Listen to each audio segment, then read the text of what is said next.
Good morning. It is Tuesday, September 23rd, and it is officially surgery day.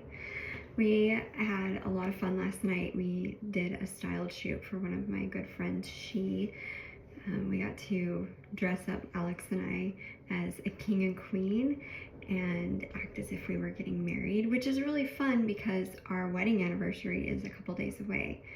And I was so excited to have this opportunity because we eloped to the courthouse, so we don't even have like wedding photos. And albeit these photos are non-traditional because we're wearing red and gold and we're dressed up as a king and queen getting married, it was still fun to be able to do all of the like wedding poses and things and have our picture taken a bunch of times. So it was a nice distraction from the nerves that start to build up right before surgery, but I feel pretty good. I always go down a little bit of a rabbit hole before I have something done like this, and it leaves me questioning my sanity before I go in, but once I'm there and I get settled in, I'm always perfectly fine. I watch a lot of videos. I love to be well informed. I want to know exactly what's going to happen to me, and a lot of people think that's kind of gruesome, but I have to know. It's just who I am. So I've watched a lot of breast lift and breast implant procedures, so I feel like I know what I'm to expect. So that's all good. It's a little after 8. We have to leave here about 9:30, 9:45 in order to get to the surgery by 10:30. And it sounds like we can anticipate being done around 3 or by 3 p.m. today and then home, which I'm really looking forward to. Just some things that I'm working on this morning. There's always like the routine of things you have to do before you go in, certain things you have to take, and certain way you have to wash everything.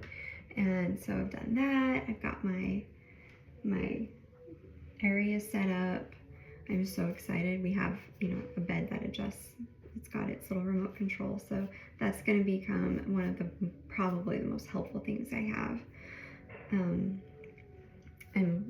very lucky because Alex is going to take good care of me. He's so sweet and the literal reason why I'm able to do any of this. And so I'm really excited. And my surgeon's office has like this cute man cave for the husbands. So he'll get to hang out in there and he'll probably work and just chill while I'm under and getting things done.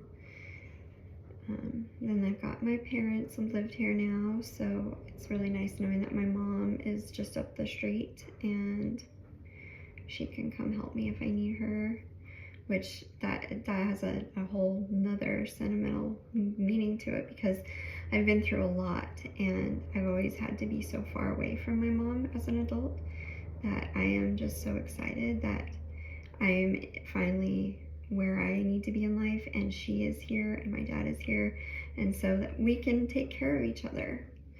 It's really an amazing feeling. But I've got all the kids getting ready for school. Hopefully we get them out the door on time. And all my checklist is all checked off. I've had these braids in since Fashion Week or the other night. I figured I probably ought to just take them out now.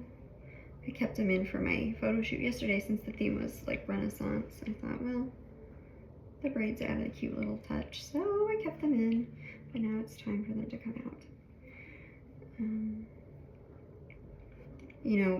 I really have hesitated a lot about sharing this journey because there is so much negativity right now around pretty much anything you do that is cosmetic.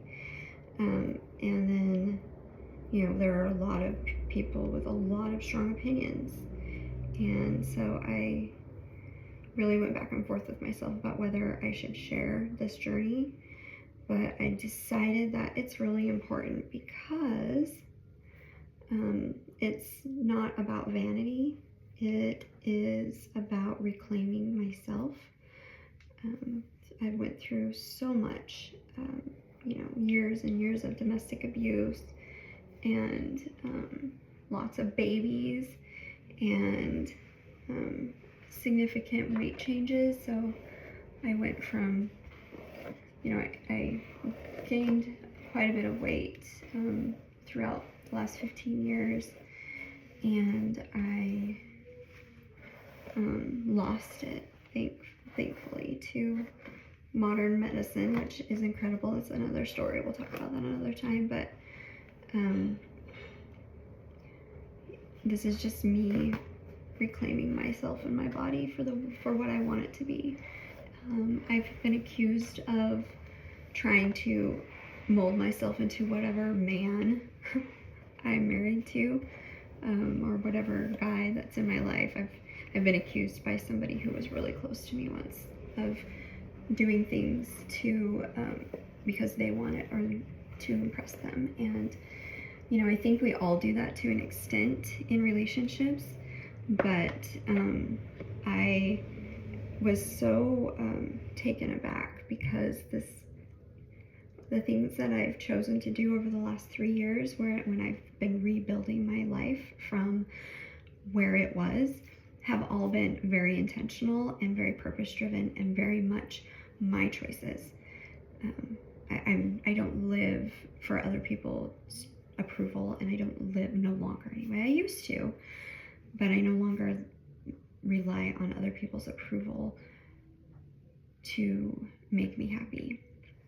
That being said, I absolutely adore my husband, everything about him, and I am so grateful that he loves me too, and he is really the driver behind things. He knew that I wanted this. I've been wanting this for 20 years, and he made it happen for me.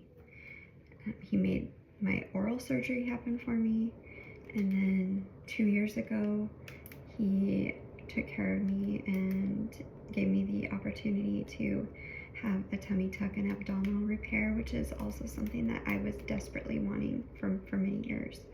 Again, none of this is about vanity.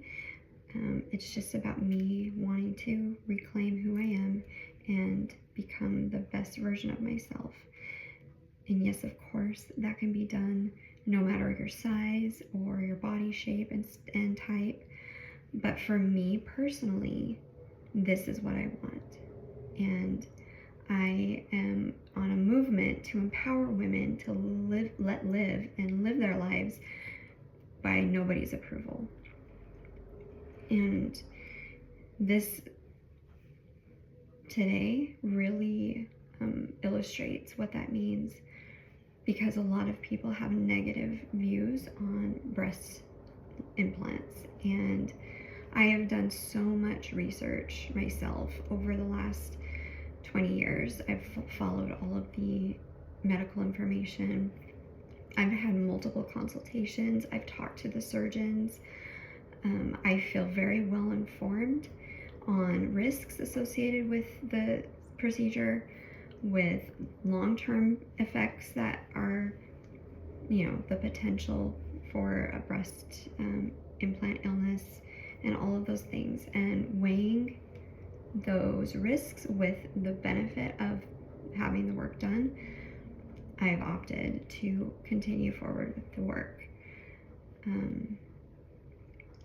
I know that there are a lot of people who have had negative experiences, and I completely respect that, and that is very valid.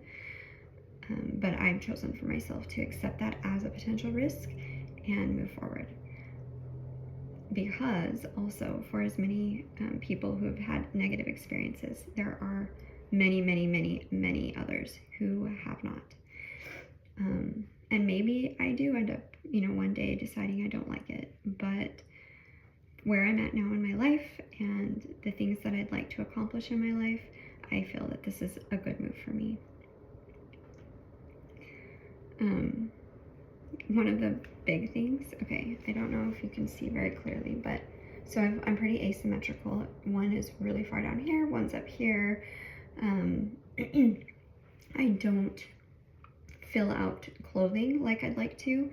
It's really difficult to find evening gowns, especially stage evening gowns for pageants, where my body fits it well. I'm shaped well in my abdominal and hip area, and then you get up to the chest and it's kind of a nightmare. And I've tried all the support tools and all the things, but nothing quite works well enough. And so one of the big things I'm really looking forward to is being able to have more fullness and be able to fill out those evening gowns and other clothes that I like wearing that I simply can't, or it's really tricky because they just go where they want and do what they want. So I am super stoked for today. But anyways, we've got to leave in about 2.5-ish hours. No, I lied, 1.5 hours. Alex had to go to work for a few minutes this morning, and I'm just here getting ready. I'll pace the floor probably for an hour because I'm anxious, not in a bad way, just I want to get in there and get it over with. So that's really all. I wanted to hop on and say hello, talk a little bit about what's going on today, and I'll stay in touch.